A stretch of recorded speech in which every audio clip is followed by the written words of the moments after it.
जय हिंद। आपका फिर से अपने YouTube चैनल लक्ष्य साथी पर स्वागत है। इसके अंदर हम देखेंगे कि कुमारगुप्त गुप्त वंश के शासक कुमारगुप्त के बारे में। यह हमारे प्राचीन भारत के इतिहास सीरीज नंबर 78 है। इन सीरीजों में हमने क्रम वाइज प्रत्येक टॉपिक को बारीकी से देखते हुए आगे चल रहे हैं। इसी के साथ गुप्त साम्राज्य पर पार्ट नंबर 4 है। जो पार्ट नंबर 3 था, इसके अंदर हमने देखा था कि चंद्रगुप्त द्वितीय के बारे में। अब देखिए कि जो कुमारगुप्त है, इसका शासन, जो चंद्रगुप्त द्वितीय इनके पिता थे, तो चंद्रगुप्त द्वितीय के पिता का जो शासन था बहुत बड़े क्षेत्र पर था, या कहें कि हमारे उत्तरी मध्य भारत या कहें कि पश्चिमी भारत तक इस इलाके पर जो कि चंद्रगुप्त द्वितीय का शासन था। लेकिन चंद्रगुप्त द्वितीय के बाद में जो कि हमारा कुमारगुप्त शासक बनता है, तो जो चंद्रगुप्त द्वितीय का जो साम्राज्य था वो उसके पुत्र कुमारगुप्त के पास आ जाता है।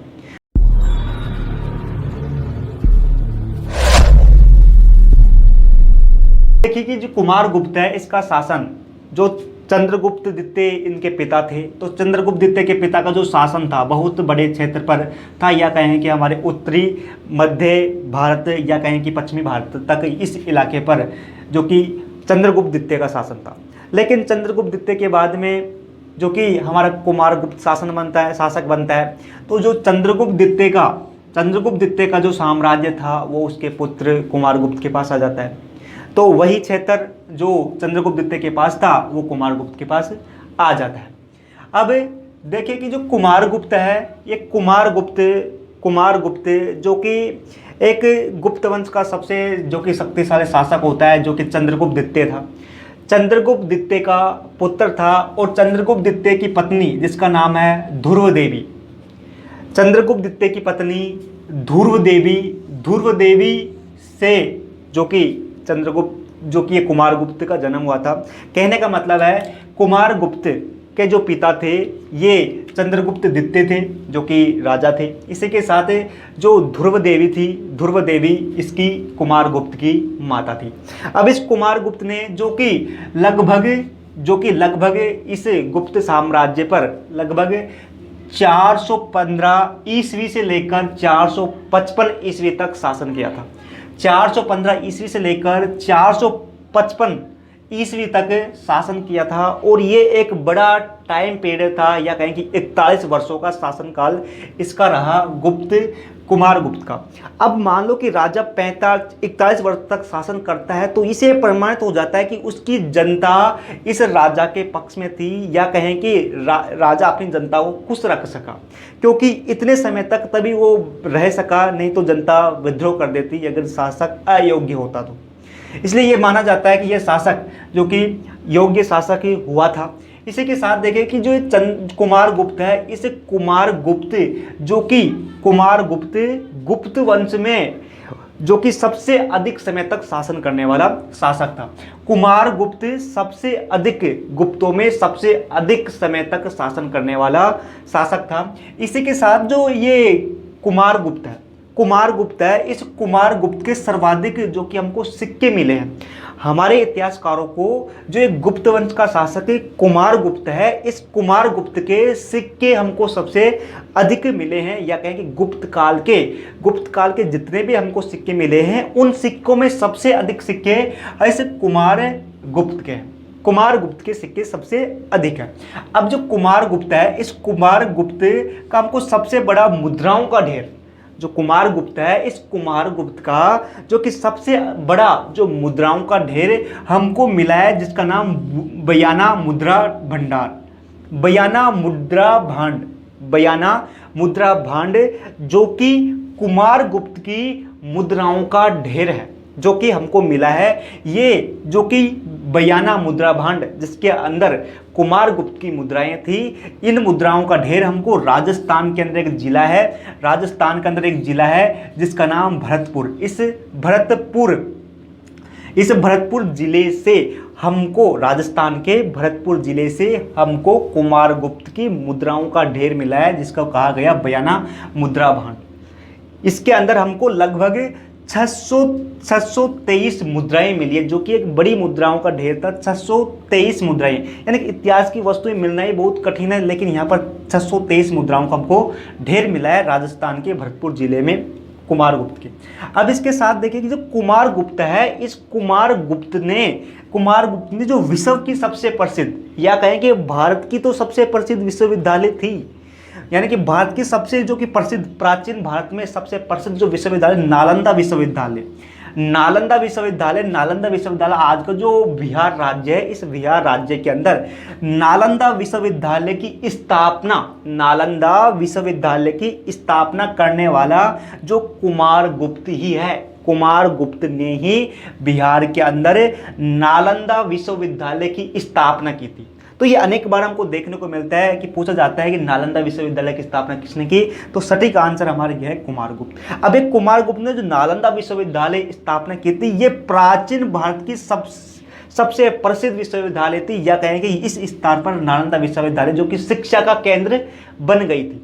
इसी के साथ इस नालंदा विश्वविद्यालय में चीन, मतलब दूर दूर से, विदेशों से जो कि छात्र पढ़ने आते थे, छात्र अध्ययन करने आते थे, या कहें कि प्राचीन समय में इस नालंदा विश्वविद्यालय जो कि शिक्षा का केंद्र बन गई थी। अब जो कि एक हम इसी समय क्या हुआ कि एक विदेशी आक्रमण, तुर्की से विदेशी आक्रमण है ना, पश्चिम से जो कि आक्रमण करता जिसका नाम था मोहम्मद खिलजी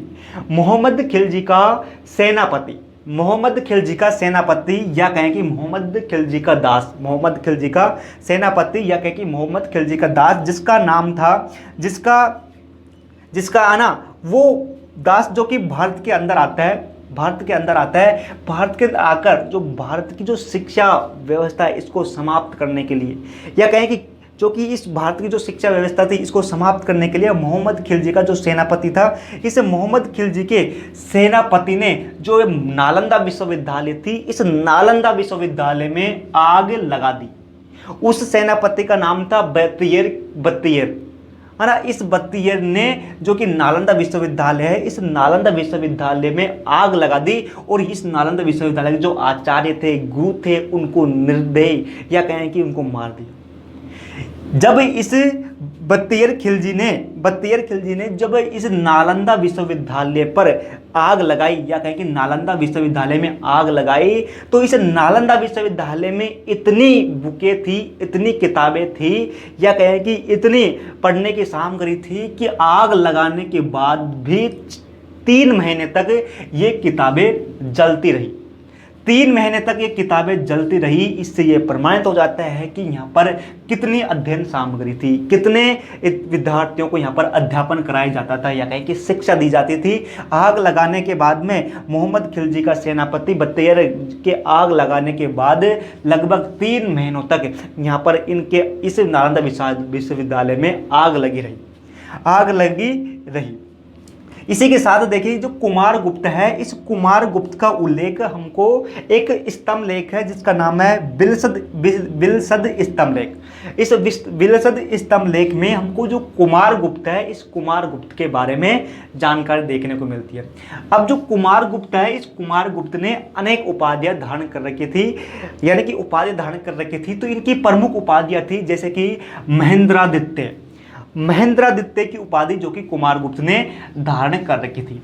इसी के साथ महेंद्र की उपाधि भी कुमारगुप्त ने धारण कर रखी थी, और परम भागवत की उपाधि भी कुमारगुप्त ने धारण कर रखी थी। इससे यह प्रमाणित हो जाता है कि ये जो कि वैष्णव धर्म को मानने वाला था। परम भागवत की उपाधि भी कुमारगुप्त ने धारण कर रखी थी। इसी के साथ सक्रादित्य की उपाधि भी कुमारगुप्त ने जो कि धारण कर रखी थी, या कहें कि ये भी जो कि शकों का शत्रु था। इसी के साथ जो कुमारगुप्त ने व्याग बल पराक्रम की उपाधि भी धारण कर रखी थी, जिसे योद्धा प्रतीत होता है। इसी के साथ इस कुमारगुप्त ने जो कि अप्रतिध की उपाधि भी धारण कर रखी थी। इसी के साथ हम देखें जो कुमारगुप्त है, इस कुमारगुप्त ने जो कि अनेक अभिलेख खुदवाए। तो गुप्तों के अंदर हमको जो गुप्त वंश है, इस गुप्त वंश के अंदर चाहे वो समुद्रगुप्त हो या स्कंदगुप्त हो, या जो कि चंद्रगुप्त प्रथम हो, या कहें कि चंद्रगुप्त द्वितीय है, इन सभी के अंदर हमको सबसे अधिक अभिलेख जो कि कुमारगुप्त के देखने को मिलते हैं। कुमारगुप्त ने जो कि 18 अभिलेख की स्थापना की। अब जो अभिलेख है, अभिलेख का मतलब क्या होता है कि अभिलेख पत्थर या तांबे पर खुदवाया गया या कहीं के अपने बारे में लिखवाया गया। तो इस कुमारगुप्त ने अपने बारे में लिखवाया तो ये दो प्रकार से लिखवाए, एक तो पत्थरों पर अभिलेख खुदवाए और दूसरा के ताम्र पत्रों पर अभिलेख खुदवाए। पत्थरों पर जो कि एक सिलाई वगैरह होती है, इन पर पत्थरों पर लिखवाए। इसी के साथ जैसे कि ताम्र, जैसे तांबे की पट्टिका होती है, इस तांबे की पट्टिका पर भी इसने कुमारगुप्त ने लिखवाया। अब जो पत्थर है, इस पत्थर के अंदर हम जो कि पत्थरों के अंदर जो अभिलेख हमको मिले हैं कुमारगुप्त के, वो एक तो है कि विलसद अभिलेख। विलसद अभिलेख कुमारगुप्त का पत्थर अभिलेख है। विलसद अभिलेख हमको उत्तर प्रदेश जो राज्य है, इस उत्तर प्रदेश राज्य में मिला है। तुमेन इसी के साथ जो कि तुमेन अभिलेख जो कि हमको कुमारगुप्त का मिला है, ये भी एक पत्थर का अभिलेख है। ये जो हमें ग्वालियर है, मध्य प्रदेश के अंदर एक स्थान है ग्वालियर, या कहेंगे जिला है, इस ग्वालियर में हमको तुमेन अभिलेख मिला है इस कुमारगुप्त का।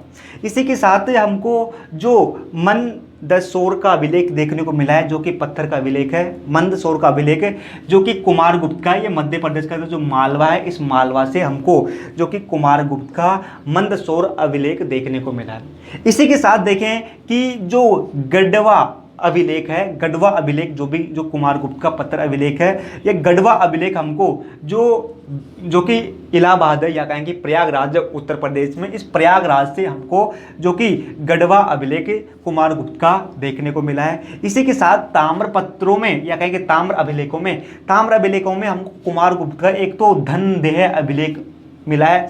धनदेह अभिलेख जो कि आज का जो बांग्लादेश है, इस बांग्लादेश में हमको धनदेह अभिलेख मिला है। ये धनदेह अभिलेख जो कि कुमारगुप्त का एक ताम्र पत्र अभिलेख है।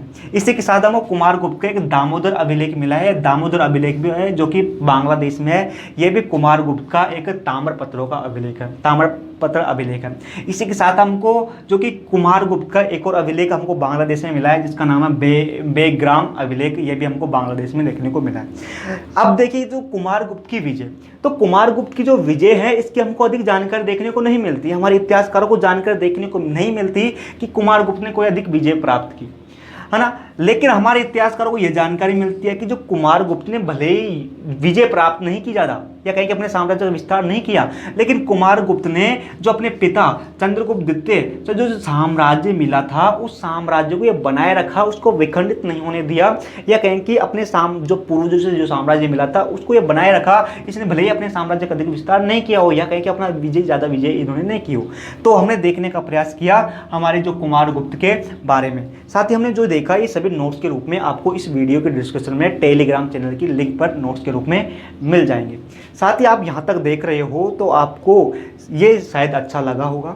अच्छा लगा हो तो इसको एक लाइक कर देना। इससे हमको ये फ़ायदा होता है कि यूट्यूब हमारी इस वीडियो को अन्य लोगों के पास सजेस्ट करता है। साथ ही आप बता सकते हैं कि हम क्या क्या इसके अंदर, क्वालिटी तो फिर भी ज़्यादा अच्छी नहीं है ना, लेकिन क्वालिटी यानी कि वीडियो क्वालिटी तो हम ज़्यादा अच्छी नहीं दे सकते, लेकिन जो कंटेंट बताएंगे आपको वो सबसे बेस्ट बताएंगे। साथ ही ये एक ऑथेंटिक जानकारी है, हम यहाँ पर ऑथेंटिक जानकारी आपको बताएंगे। फिर देखते हैं अगले जो हमारी सीरीज है, जो इसके अंदर हम देखेंगे कि स्कंदगुप्त के बारे में। फिर मिलते हैं। जय हिंद।